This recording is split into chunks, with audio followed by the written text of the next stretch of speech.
Assalamualaikum warahmatullahi wabarakatuh. Halo, berjumpa lagi dengan saya Wiwin Wahyuni.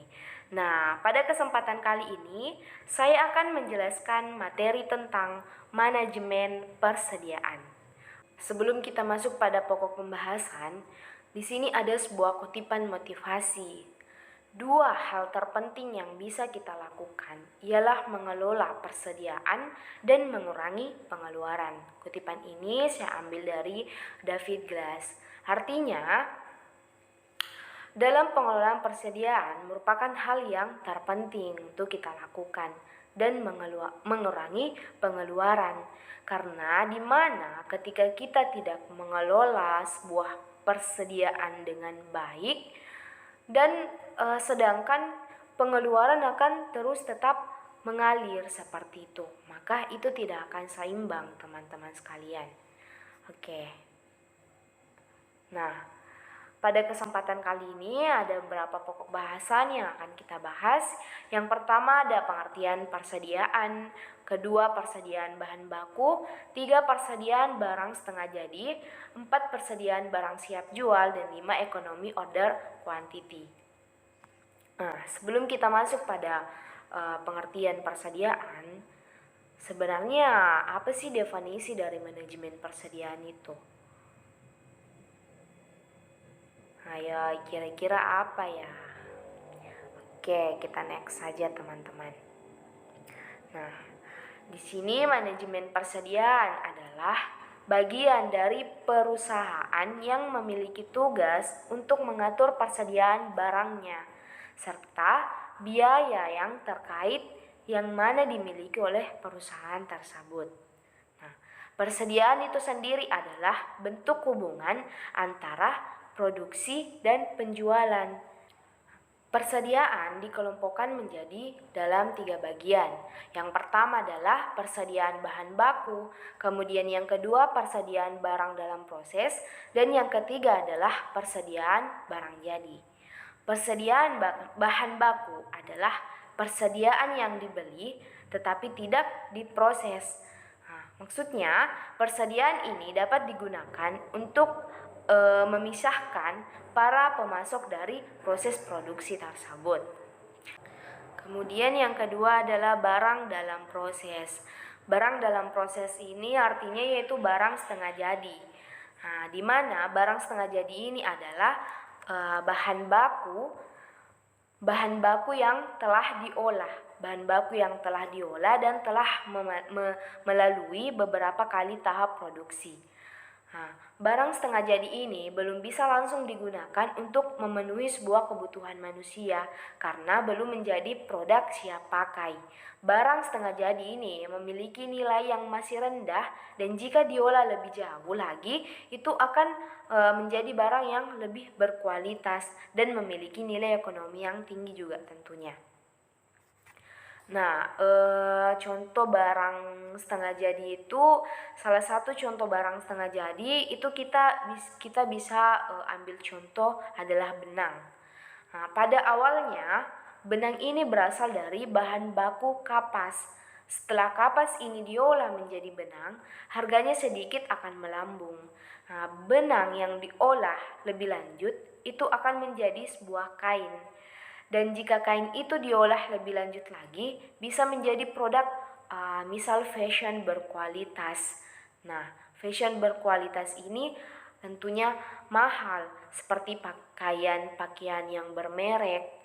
Jadi, benang maupun kain itu bisa dikategorikan sebagai barang setengah jadi karena itu membutuhkan proses produksi lebih lanjut agar lebih bisa berguna dan bermanfaat.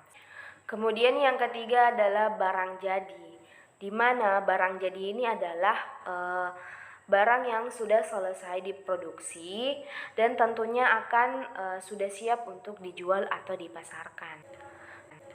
Fungsi dan tujuan persediaan. Fungsi yang pertama yaitu mendecouple atau memisahkan beragam bagian dari proses produksi.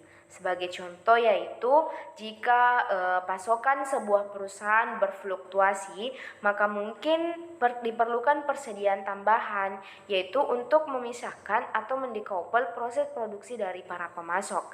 Kemudian yang kedua yaitu memisahkan perusahaan dari fluktuasi permintaan dan menyediakan persediaan barang-barang yang akan memberikan pilihan bagi pelanggan. Nah, persediaan semacam ini itu umumnya terjadi pada pedagang eceran. Kemudian yang ketiga yaitu mengambil keuntungan diskon kuantitas, sebab pembelian dalam jumlah lebih besar itu dapat mengurangi biaya produksi atau pengiriman barang. Dan yang keempat ya adalah menjaga pengaruh inflasi dan naiknya harga. Kemudian tujuan dari persediaan. Yang pertama yaitu menghilangkan resiko keterlambatan barang tiba. Yang kedua untuk dapat memenuhi kebutuhan atau permintaan. Yang ketiga yaitu menjaga keberlangsungan produksi atau menjaga agar perusahaan tersebut tidak mengalami kehabisan persediaan yang mengakibatkan terhentinya proses produksi. Dan yang keempat adalah memberikan pelayanan yang sebaik mungkin kepada para konsumen dengan tersedianya barang yang diperlukan. Oke, selanjutnya metode penilaian persediaan. Nah, metode yang pertama yaitu adalah metode FIFO. Metode FIFO ini merupakan metode yang digunakan untuk menjual tergantung dari kapan produk tersebut tiba di gudang pemilik usaha tersebut. Jadi metode FIFO ini yaitu barang yang lebih dibeli lebih dulu itu akan dijual lebih dulu juga. Nah, kemudian yang kedua ada metode LIFO, di mana metode LIFO ini yaitu metode persediaan berbanding terbalik dengan metode FIFO. Nah, metode LIFO ini yaitu barang yang dibeli terakhir akan dijual lebih dulu, seperti itu. Contoh jenis usaha yang menggunakan metode LIFO yaitu adalah seperti pengusaha retail baju.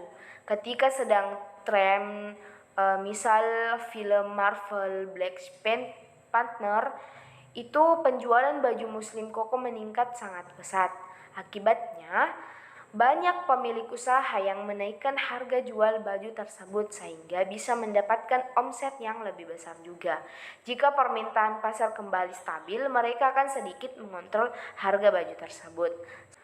Oke, kita masuk pada pokok pembahasan yang terakhir, yaitu ekonomi order quantity. Nah, pada model ekonomi order quantity ini adalah merupakan suatu rumusan untuk menentukan kuantitas pesanan yang akan meminimumkan biaya persediaan. Nah, adapun bentuk rumusnya yaitu kita bisa lihat pada slide berikut, yaitu EOQ sama dengan akar 2Fs per C kali P. Nah, kita bisa lihat keterangannya. P itu adalah harga beli per unit, kemudian S adalah penjualan tahunan, F itu adalah biaya tetap, dan C itu adalah biaya penyimpanan. Kita bisa lihat contoh soal yang terdapat pada slide berikut ini. Nah, jadi yang diminta itu adalah berapa jumlah pesanan yang paling ekonomis, atau yang diminta itu adalah nilai EOQ-nya. Nah, kita bisa selesaikan menggunakan rumus yang pada slide sebelumnya tadi. Nah, oke, itulah tadi pemaparan beberapa pokok bahasan yang sempat saya jelaskan pada kesempatan kali ini. Lebih dan kurangnya mohon dimaafkan. Assalamualaikum warahmatullahi wabarakatuh dan sampai jumpa. Terima kasih.